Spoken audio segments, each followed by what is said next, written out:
Hello everyone, welcome to my YouTube channel Rajliwal Economics. Economics made easy. आज के इस lecture में हम डिस्कस करेंगे पीएम धन धान्य कृषि योजना। पीएम धन धान्य कृषि योजना। द यूनियन बजट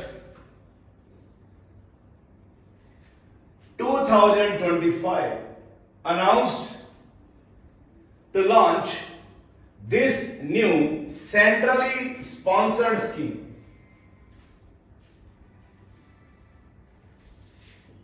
केंद्रीय बजट 2025 में केंद्रीय सरकार द्वारा स्पॉन्सर्ड स्कीम पीएम धन धान्य योजना, motivated by the success of the aspirational district program. It will cover 100 districts with low productivity, moderate crop intensity and below average credit parameters. इस योजना को भारत के 100 डिस्ट्रिक्ट्स में लागू किया गया और ऐसी डिस्ट्रिक्ट्स को चुना गया जिनमें क्रॉप की जो प्रोडक्टिविटी है वो लो है, क्रॉप इंटेंसिटी मध्यम डिग्री की है और जिनमें क्रेडिट फैसिलिटी नाम मात्र की है। यानी कि ऐसे डिस्ट्रिक्ट भारत के 100 डिस्ट्रिक्ट्स चुने गए हैं। इसमें फर्स्ट फेज में कह सकते हैं जिनमें जो क्रॉप की प्रोडक्टिविटी है, उत्पादकता है, वो बहुत कम है। क्रॉप इंटेंसिटी जो है मॉडरेट यानी कि निम्न दर्जे की है और क्रेडिट जो फैसिलिटीज हैं वो बिलो एवरेज है। तो ऐसी डिस्ट्रिक्ट्स में पीएम धन धान्य योजना केंद्र सरकार द्वारा स्पॉन्सर्ड एक स्कीम है। ये भारत का जो बजट है 2025 का, उसके थ्रू लागू की गई है 100 डिस्ट्रिक्ट्स में।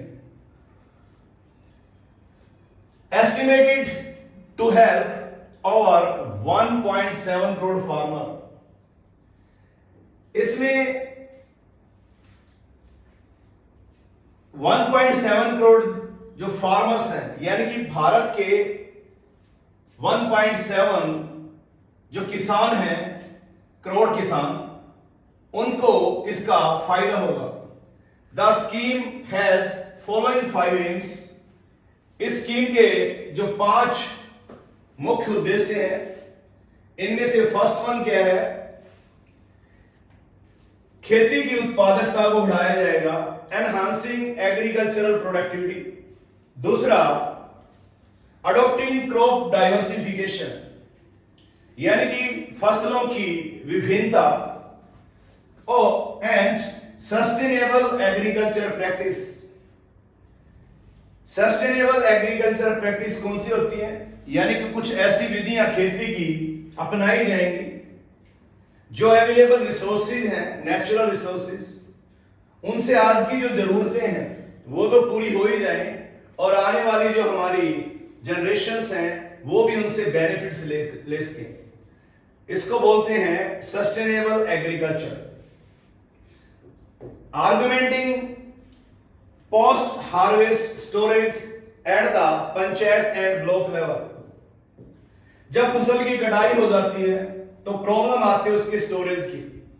तो गांव यानी कि पंचायत के लेवल पे या ब्लॉक लेवल पे स्टोरेज फैसिलिटीज करवाई जाएगी किसानों को। और मैंने आपको पहले ही बताया, इसके अंडर 100 जो डिस्ट्रिक्ट्स हैं उनको भारत में चुना गया है। इंप्रूविंग इरिगेशन फैसिलिटीज, सिंचाई की सुविधाएं जो हैं उनको इंप्रूव किया जाएगा। और फैसिलिटिंग अवेलेबिलिटी ऑफ क्रेडिट, जो क्रेडिट की समस्या थी उसको ज्यादा से ज्यादा लोगों तक पहुंचाया जाएगा, सुविधाजनक बनाया जाएगा, both long term and short term. जो क्रेडिट होता है, उधार होता है, वो लंबे समय के लिए भी लिया जाता है, जैसे नई जमीन खरीदने के लिए, ट्रैक्टर खरीदने के लिए, और शॉर्ट टर्म के लिए भी लिया जाता है, जैसे फर्टिलाइजर्स, HYV सीड्स। तो दोनों तरह की क्रेडिट फैसिलिटी है वो अवेलेबल कराई जाएंगी। तो पीएम धन धान्य कृषि योजना यूनियन बजट 2025 में लागू की गई। इसमें भारत के ऐसे 100 जो डिस्ट्रिक्ट्स हैं उनको चुना गया जिनमें क्रॉप प्रोडक्टिविटी लो है, क्रॉप इंटेंसिटी निम्न दर्जे की है, क्रेडिट फैसिलिटी एवरेज से भी कम है। तो ऐसी जो डिस्ट्रिक्ट्स हैं भारत की, उनमें 1.7 करोड़ फार्मर्स जो रह रहे हैं उनको बेनिफिट दिया जाएगा इस स्कीम के तहत। और जो मेन एम्स हैं वो हमने अभी डिस्कस किए थे आपके सामने।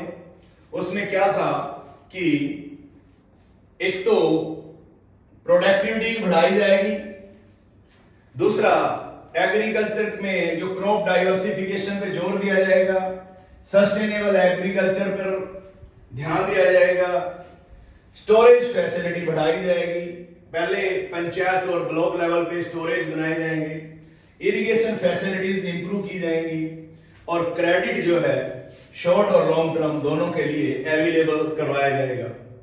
तो ये था पीएम धन धान्य योजना।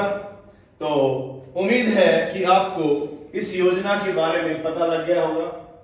Thank you for watching, keep learning with Rajliwal Economics. Rajliwal Economics subscribe करें, लाइक करें, कमेंट करें। तो ये था आज का लेक्चर जिसको इजी बनाया है। Thank you, thanks a lot.